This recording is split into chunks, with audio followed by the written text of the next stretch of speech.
Bees actually have a temperament. When hives lose a queen, they get depressed. They're lethargic. I know that's a human term, depression. But as a group, they're not very active, they're not purposeful. The other side of that, when they lose a queen, is they get very aggressive. And so we can monitor that by every once in a while looking at that hive and seeing what they're doing at that entrance. So as servant beekeepers, we spend most of our time looking at the behavior of the front of the hive. Vosker cameras fit into that because it extends our ability to do that. If I stand and watch, I'm already part of the problem because I'm introducing myself to the hive and they can smell and they know I'm there. But if I have that camera that's been there over, months or weeks, that's just like a branch of a tree and it doesn't affect their behavior, which is important. I'm Hank Svek at WildFlower Bee Farm, and currently we converted 50 acres back to nature.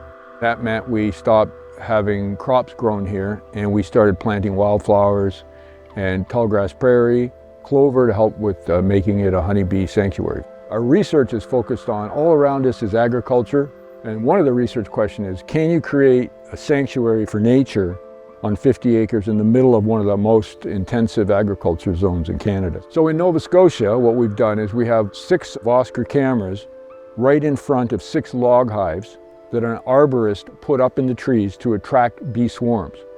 And the reason for that is we know there are what we call feral or wild bees. They're regular honeybees that swarm, usually from a beekeeper's hive, but are now living in the wilds, in forests and so on. Many people doubt that, even though we see them and everyone tells us about those. So the idea was, if we put up these log hives, how can we monitor whether they're occupied or not, and if there's what called scout bees checking them out.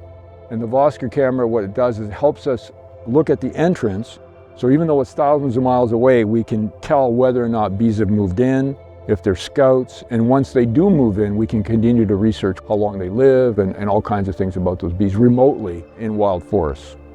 The last project in Nova Scotia we wouldn't be able to do because it requires constant surveillance of the log hives on a regular basis. What's called rewilding or renesting, and it's done in California, all over the world, is students are hired to go out and climb up the trees and look in the hives to see if they're occupied. And we couldn't have been able to do that. Before using Vosker, we started planning out this project in Nova Scotia, and it wasn't possible because we weren't able to do the kind of monitoring necessary. And the other problem is when you do the conventional, where you go out and look in the hive, you don't know when it was occupied, what time of day, and that's really important for research. So you want to know when the bees are moving in, and when they move in, do they survive? And so that was the big challenge with that kind of a project. Our goal there is to prove the concept, which currently we can prove. We've seen scouts go in. We don't have swarms yet, but we can monitor them daily without having to make the trek thousands of miles to check the entrances of those log hives. On the farm here, we're looking at the practical application. So when you talk about a beehive, a traditional beehive, with the Vosker in front of it, how can we use that to help in making sure those bees can survive? How do we know when to do things to the hive? For example, one example we talked about was when the hive gets cluttered and there's a lot of bees outside of the hive. Does that mean they're going to swarm? Does that mean there's just not enough space? Does that mean they're being robbed or attacked by other bees? Also with the Vosker, we're sort of experimenting with how can we get the detail. Are they bringing in pollen? Are there a lot of drones? What kind of pollen, and so on. So it's kind of an application to open up, and it actually helps us gather more data for our work. So I reached out to your founder and owner, who got back to me quickly, and we started a relationship, and it happened. I was pretty excited about that because it not only made the Nova Scotia project possible, because we couldn't do the project, it also made this application much more possible to help people understand how you can use that technology to help keep your bees alive and know more about the ecosystem around them. Currently we use the VKX, we just got that, and that's exciting because we're looking at applications to it with very specific kinds of use of the video evidence, and can we also use that with AI eventually. The other part that is aside to this is being open-minded about bees and nature. I found when I got in, unfortunately, sometimes beekeeping is very much like society. There's different groups, and that if you don't do it a certain way, you're not part of the real group.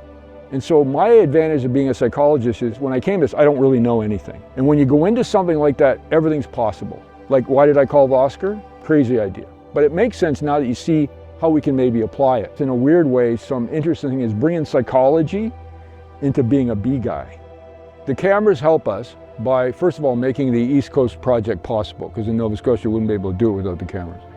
Here, what it does is it helps us understand the practices we can do to take care of bees If you want to keep bees for honey or for your environment, I'm trying to get it down to 2 days a year. 2 days a year, a person would have to actually physically go and interact with their bees to be able to have bees in their farm or even in their backyard. And we're getting close to that. And the Vosker helps with that, because with the Vosker, you don't have to go to the hive every day. You don't have to open the hive every 2 weeks, which they tell you to do in regular beekeeping classes. I find with constant surveillance, which can take a couple minutes, or you're informed, which I love. I'm informed when there's activity.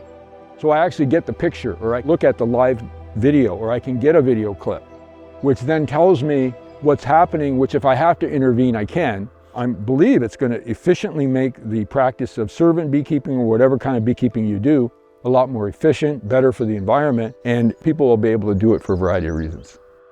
The V150s out east are incredible for what they do. And I believe that the new version we're using, the VKX, is somewhat like the V300, where we can get video clips. And then we're starting to work on where's the best place to put that camera to be able to get the best video that we can. I'm hoping that next year I can work with some traditional beekeepers and have a couple in an apiary where you can see 20 hives and look at the benefit when you have the 20 hives together or the 5 hives together. Here we have them all over the farm for our research purposes, but it would be interesting to see how that can apply and make beekeeping that much more efficient and helpful for the bees.